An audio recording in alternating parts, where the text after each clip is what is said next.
Good evening. These are your BYU-Idaho Radio evening headlines for Wednesday, August 19th, 2026. Thanks for listening. I'm Brandon Isle.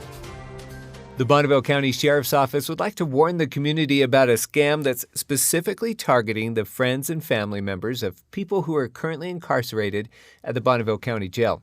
The Sheriff's Office says suspects are contacting these people and pretending to be law enforcement with information about a pending release from jail. And in some cases, they're including information gathered from inmate lists, social media, public records, or even news stories to seem more legitimate.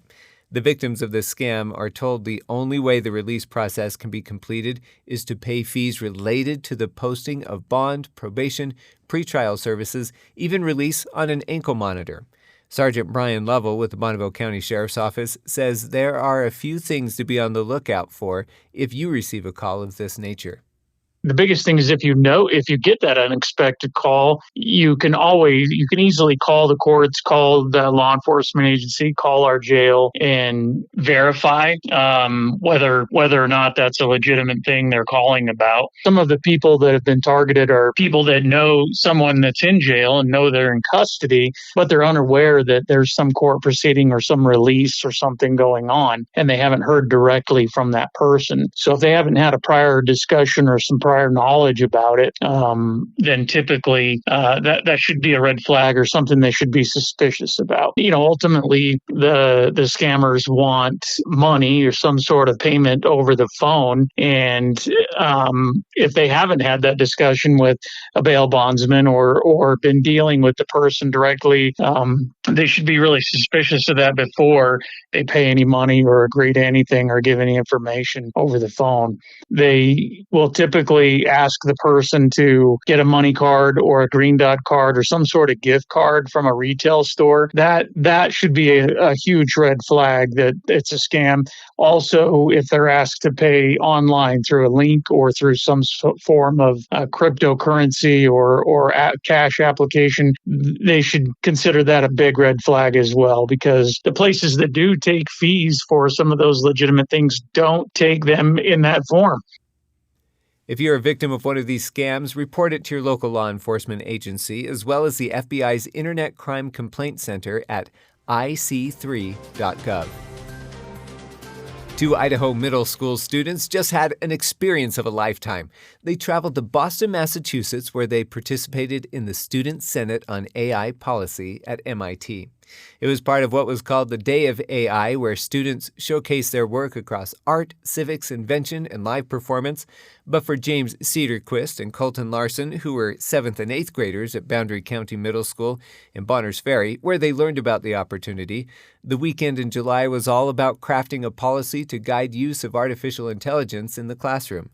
Colton says they felt grateful to be included. Especially living in a really small town, I just thought it was pretty crazy that our school was able to do this opportunity. Their principal, Mark Fisk, was tasked with finding two students to go to the festival to represent Idaho. Initially, they didn't realize this opportunity was meant for high school juniors and seniors, so they were unsure if they could go. But it all worked out in their favor. James and Colton had some experience using AI, and Fisk says he's proud of what they accomplished.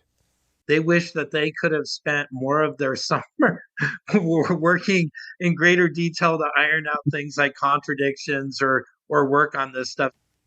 James and Colton joined 96 other students from every state to debate and vote on what became the Students' First Act of 2026. It's a policy that outlines provisions for students, teachers, administrators, and parents when it comes to artificial intelligence in the classroom. Among the provisions in the act, students are not allowed to use AI to create anything that would bully another student. Teachers are required to teach AI once technology is introduced into the classroom, and parents should be familiar with district policy. This is a non-binding act, and it's not perfect. James says the student senators only had a couple of days to work on it. I think this is definitely a bill and work that's going to be revised by each school district as time goes on to fit student work better. James and Colton will now share this act with state lawmakers, and they hope it generates some conversations and helps school districts craft their own policies.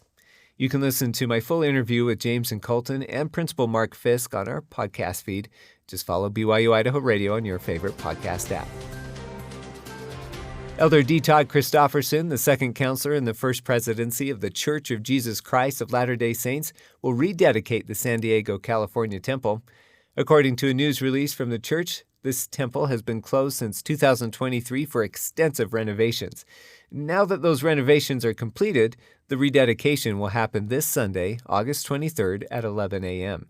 This temple was open to the public for tours from June 18th through July 11th, and now it will return to its sacred purpose as a house of the Lord where saints will make sacred covenants with God. These have been your BYU-Idaho Radio Evening Headlines for August 19th, 2026. Thanks for listening. More news, interviews, and great content are available on our podcast feed. Search for BYU-Idaho Radio on your favorite podcast apps.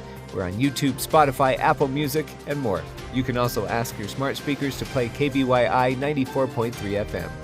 This is BYU-Idaho Radio, and I'm Brandon Isle.